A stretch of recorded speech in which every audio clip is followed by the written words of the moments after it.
Alright peeps, what up? Dr. T-Bone here. I just want to make a quick video. I've seen a lot of videos out there that talk about do-it-yourself hacks, this and that. A lot of them are great, a lot of them are a waste of time. I want to try to save you some time. Here's one, right? $4, $7 sanding disc slash, well, I guess you could call it a buffing disc too. You could put a buffing wheel on there as well. I just pretty much clamped it to the desk, right? Boom. Put a clamp on the trigger. Good to go. All right. For taking down saddles and nuts, grinding, filing saddles and nuts, bone nuts, you're going from original. I don't even recommend that. I'm kind of new to this stuff, but it seems like if you can get one that's kind of already shaped, that's the way to go. They do have fenders and fender compensateds. Okay, so some of the tools I'm making on my own or have made already, right? So that's one little hack. That's great for taking stuff down. Nut files, diamond nut files are cray. Okay, expensive wise. You could drop $90 for a set pretty much, which I guess isn't bad if you're doing a lot of professional work. But, you know, I'm not doing tons of other people's stuff. I'm doing my own thing. So one of the hacks I saw was to buy feeler gauges. A set of feeler gauges was $5. All right. This one we're looking at 0.026 or 0.65 millimeters. So 0.26, I guess, is fractions of an inch, thousandths of an inch. That's what they put on the string gauges, right? So that would be your G string. So I got a big G on there. Look at the teeth. I filed those teeth into there. Just take a regular feeler gauge. It was quick. It was pretty easy. I took my little diamond files, okay? $10 set of diamond files at Harbor Freight. Invaluable set of tools. I used this little sucker here,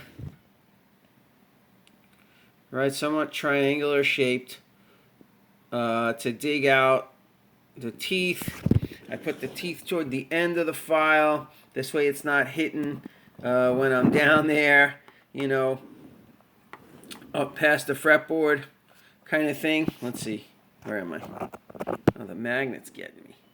All right. So, yeah, when you're coming down at an angle like that or whatever, right, you're coming down on your nut, this end can be hitting into your wood, and you don't want that. So I put the teeth right at the end. There's not a lot of extra slack. So when I was using these kind of files, it was scuffing down in there. And then, you know, it's not exact, although it's pretty close. These suckers get pretty thin. This is what I was using to do the nuts before. But, you know, different shapes, different widths, graduated widths. It's difficult. This one is probably pretty good for a G. I mean, I did a pretty good job, and you could get away with that. I was trying to use, like, strings, pieces of strings. They don't file so much. What I think if you want to make a file out of string is maybe glue some diamond dust. So I'm looking into diamond dust. I think that's a good way to make tools. But in the meantime, I made one nut slot file, and I used it. Now, it was a plastic nut. I used it on my Alvarez. Pretty good. It seemed to cut right through. Got down pretty quick. Teeth are not too deep. Just winging it, y'all. But that was a good one. Okay, here's the file. Well, there's a file I'm making, right? I got another Harbor Freight $5 file. And when I'm using it to level a fretboard, it's no good with the handle. You can only get an angle. You can't get flat. So I'm going to hacksaw that bad boy off and simply glue it to a little block of wood. All right, and then I'm going to have a fret leveling file. I think that's going to come in handy for a lot of things. It'll fit the hand and feel good. But I tell you, I've done everything with these diamond files. It's crazy. The feeler gauges, I highlighted here. We got most of the gauges you're going to need if you're playing 9s or 10s or 11s, 12s for acoustics. They're all in there, the smaller ones. 8s, right, for the small ones. 16 on your B string. 24s, 26. And then up to your A string, 32, 35. I got 36 on my A string, so it's a little smaller, but it's pretty close. You know, you could always file it a little wider, but I think it would be pretty good. Like I say, so far that's killing it. Number 2 here, okay? You can get an $80 version of this, only you can't. You can't get it, right? They're unavailable. I forgot who it was. Not Fret Guru. Fret Masters, I forgot. One of those guys. But you can't get it on Amazon. You can't get it from the website. This is a Amazon knockoff. A diamond knockoff. Now, maybe if I turn on this light, you'll see better. So for 30 bucks, pretty good. The rails, where are we here? Not smooth, right? I smoothed out the rails with a diamond file. You can see it looks like this is almost for bass frets, right? It's pretty big groove. And then the top or the bottom in there, let's see, we get the right angle. It's kind of hard to see, ain't it? Well, there you go. I think you can see it now. It's pretty flat. So it's not crowning. It's a crowning file, but it's not crowning so much, right? It's more like leveling or taking them down. That's, you know, and then the rails were pretty rough. So I diamond filed the rails so they won't mess up the fretboard. You don't have to use a protector. I didn't really do it so much on this side, but on the round side, it's smooth. And you could see also I took a Dremel with the diamond bit and I went down the center channel, taking off some of those diamonds so we could do more crowning. Now it's not pretty, but it did work better. And right, it wasn't crowning at all. So people probably would return this. I think this side came out a little better. I was using, on one side I was using a cutting wheel, on the other side I was using a pointy diamond bit. And it kind of works. I got some decent crowns going. You can see how the tip has a little tooth taken out as I round it around the front. That ends up putting a pretty good crown on it too. So, you know, decent, whatever. Better than when I was using the triangular diamond file like that sucker and doing one side at a time. Right? This can really do both sides, back and forth, pretty quick. So saves tons of time. And then the way it fits the hand, it's got a little neoprene handle, bomb. The angles, right? You're not scuffing up the guitar as much. So there's 3 tools. Just a quick video, quick hack. Oh, do I have more? Yes, I do have more. Okay, maybe not as significant, but another tool. Well, I've been making a couple of tools. So truss rods, right? You got your Allen keys, basic Allen key. There's for the Alvarez. There's for the Acoustic Strat, right? So I put a handle on that bad boy. Made a big difference. Get some leverage. So I'm putting handles on things. Dowels are good to have. Have some dowels around. All right. You can just throw handles on Allen keys, and then you're good to go. This one's for the Strat. Right, so I don't have to look for it, wonder what size. Red, I got a red Strat. Boom, it's in there. I got leverage. I'm golden. What else did I make? I made a saw.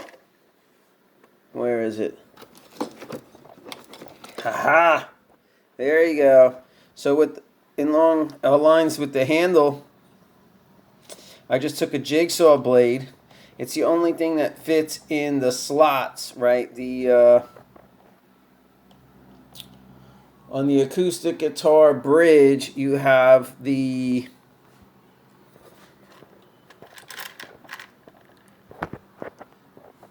pins, the bridge pin slots, right? So if you want to slot a bridge pin and make it so there's extra room for the string and also better contact, yeah, I was using the diamond nut files to finish it in the end, make it smooth. But this sucker files them out and slots them if you want to do a slotted bridge. It's hard to see. I'm over here at the Alvarez. Not looking so good. But you can see there's a little bit of slots there. And that's the way to go. Also on my Acoustic Strat. So there's a few tools I made. Quick 10-minute video. Hopefully that helps you. I feel like I'm forgetting probably the main one. Yeah, fret dressing files. I mean, nail files work pretty good. They have a smooth edge. Some of them are diamond. and pretty fine. So those are pretty good for dressing, and they can curve around a corner. I think that's it. That's all the tools I've made so far. I throw these wraps around the strings when I want to preserve them. Just Velcro. What are the tips? Tips and tricks. Tips and tricks. Tricks and tips. Yeah, hopefully you know about the baking soda and the cyanoacrylate glue. That's good for building up nuts when you've gone too far, and even bridges and filling in little holes. Plus it hardens the crazy glue quick. So that's about it, I think, for today.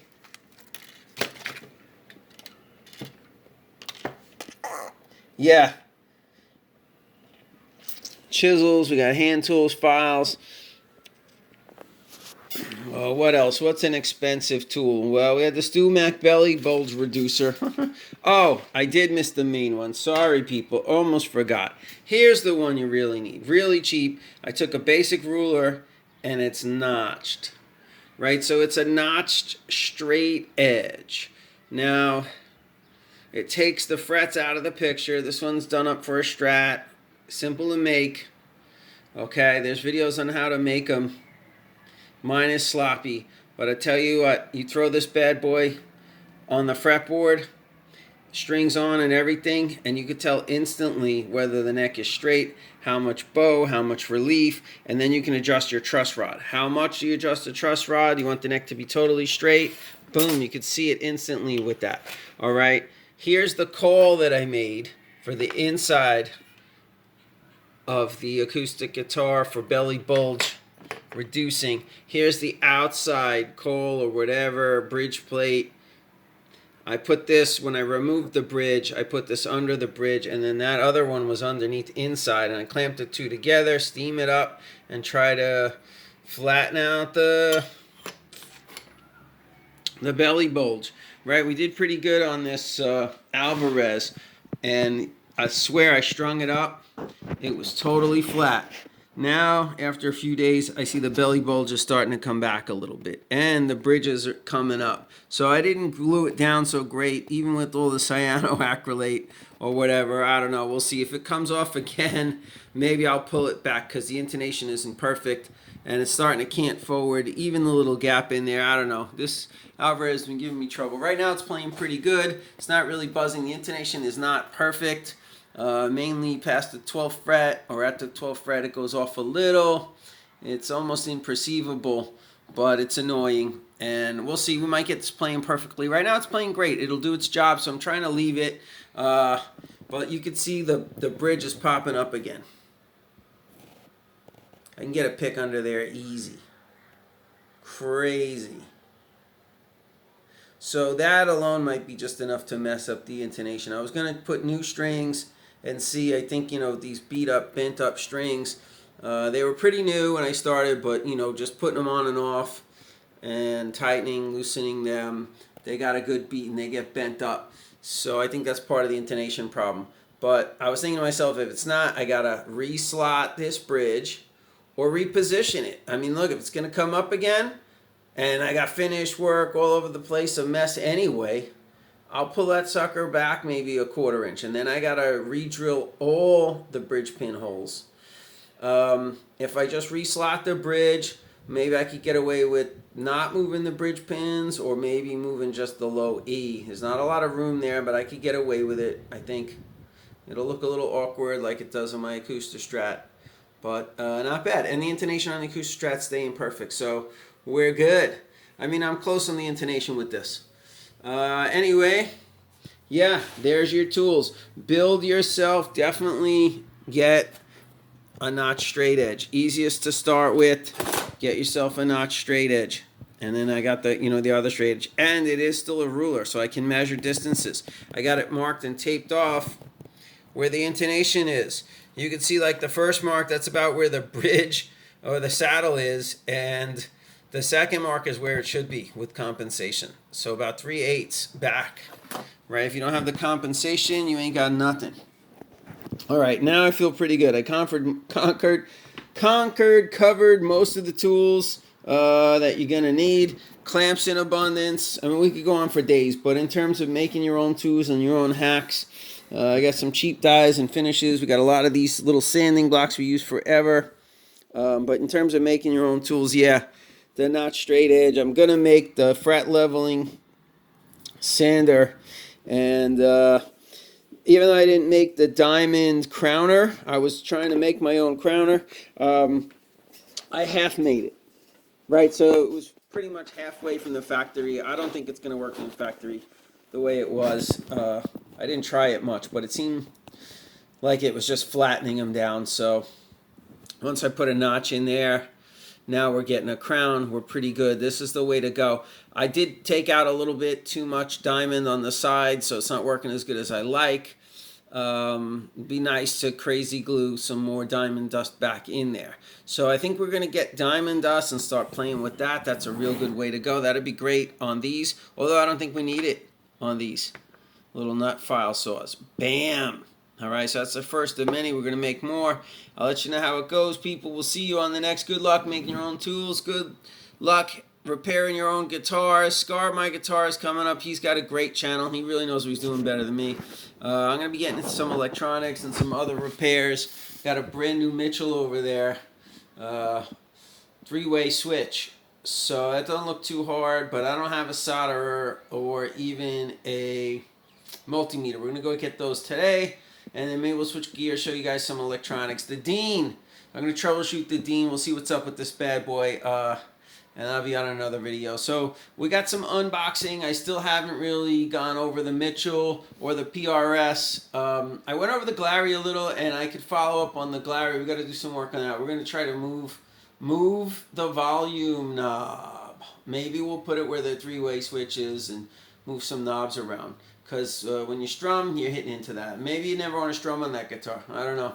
But peace and love, people. We'll see you on the next one.